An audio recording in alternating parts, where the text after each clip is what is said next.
Hey, what's going on? It's TRB. All right, so update to the good and bad ideas. So I was reading some of the comments, and you're not, I'm not saying use interstate, and all this is for an example. I was using interstate as an example. I'm not saying use interstate's trailer to move the load. What I was saying, for instance, I'm gonna just give an example. Let's say I'm on the interstate, I'm on Interstate's Freedom Board. I run a load from California to Mississippi. Drop a hook, drop it, bang. I check the Interstate Freedom Board. There's no real good freight. Everything's paying like 84 to, you know, like a 99 cent, a dollar, or something like that. Oh, to the guy that said I don't leave my blinker on long enough, usually when I'm changing lanes, there's nobody behind me. So when you turn on your blinker to change lanes, it's because you're indicating to the person behind you that you about to change lanes. But if there's nobody behind you, I'm just saying that's kind of how I feel about it. And then usually when I'm getting back over, like I'm gonna pass this guy right here, I'm gonna turn my blinker on, and he's gonna flash me over. Or most likely, I'm not even gonna turn my blinker on until he flashed me over, and then I just turn it on, get over the lane, turn it off, turn the four ways on, and keep it moving. Anyway, the example, I take a load down to Mississippi for interstate, drop it, right? Once I drop that load and I check the Freedom Board for interstate, there's no real good freight. So, let's say if somebody has their own DOT number, insurance and all that stuff, which I don't know how much all that stuff costs. Y'all can see I'm just talking out my ass. I'm just spitballing. See, he just flashed me over, turn my blinker on, turn my blinker off, turn my four ways on, to thank him, and keep moving. Bang! What you need your blinker on for? Your blinker's supposed to stay on for a minimum of 8.5 seconds. Yeah, whatever. 8.5 seconds, and there's nobody behind you. Like, there's people coming up on me eventually because I'm going 70, they're going 80. You know, like this lady here who was nowhere in sight when I turned my blinker on.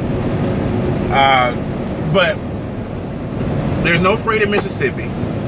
So you get off the Freedom Board and you go check some of these other freight brokerage boards.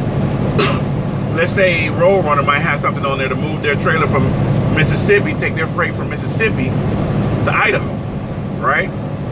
And they're paying really good. Then you will go out, cover up Interstate's DOT, put your own DOT on there, and then go run that load. Pick up Roadrunner's loaded trailer, run it up to Idaho, drop it, and then you go back and look to see who got the best freight. If Interstate got the best freight to get me to where I want to go, or do a variety of load boards, or you deal with a freight broker. It's like, hey, you know, I just want to check the rates coming out of Boise, Idaho. What do you got? You know, oh, we got a load paying $1.20.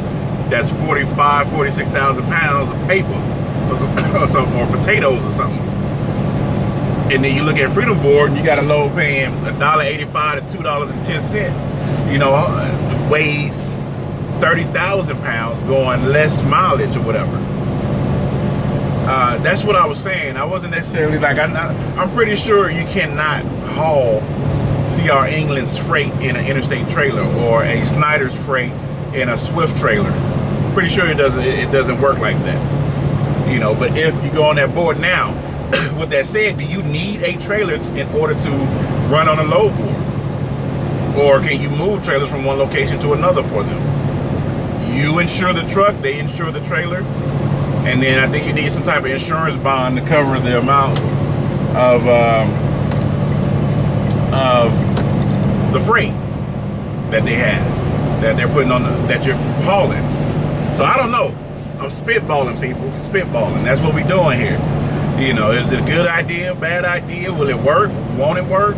Why wouldn't it work? Why would it work? Make your own video if you're a YouTuber. And let's see. You know, if I get 100 videos saying, man, you dumb, what's the point of hauling a company's freight when you can go haul your own, you know, owner-out freight? Well, this is how I'm looking at it. I go through Interstate to get the truck, because I'm thinking Interstate won't care if you bobtail, as long as you got that note covered, and you also get Interstate. Again, this is spitballing, people. I'm just using Interstate as an example. Then you also get, thank you driver, see, he just signal me over, turn signal, 4 ways, go on by my way. And I'm not saying I'm going to do this, just for future reference. I'm not saying I'm going to do this. I'm just wondering, can it be done? And, you know, you get your fuel card from Interstate, so that way you'll always have fuel. As long as you take enough loads to cover the fuel in the truck load, you know, you can go where you want, do what you need to do. This is all hypothetical, all right? This is all hypothetical.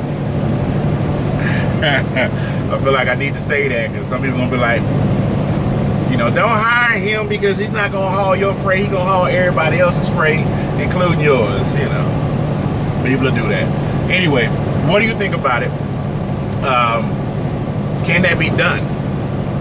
So to all the owner-ops out there and all the people that are making all kinds of big money, let me know, can that be done? Can you take a load, get hired on and contracted with Interstate? After you make enough money at Interstate, get your own DOT, understand what the insurance and everything is, then drop Interstate trailer, go pick up somebody else's trailer, run it, cover up Interstate's DOT, put your own DOT, run 1 or 2 loads, and then you see Interstate got good freight, so you go back and get that Interstate freight and run it somewhere else. And again, and another reason why I say that, people are going to say, well, you should just run everybody else's freight instead of running for a particular company. Because you will use the money you make off Interstate in order to establish that DOT. Once you get that DOT, you start to learn how to maintain that DOT while continuing to have freight to move. Continue to have an income coming in instead of letting Interstate go and trying to run on your own shit. You know, you got to guarantee freight with Interstate. So you run that until you understand what you're doing.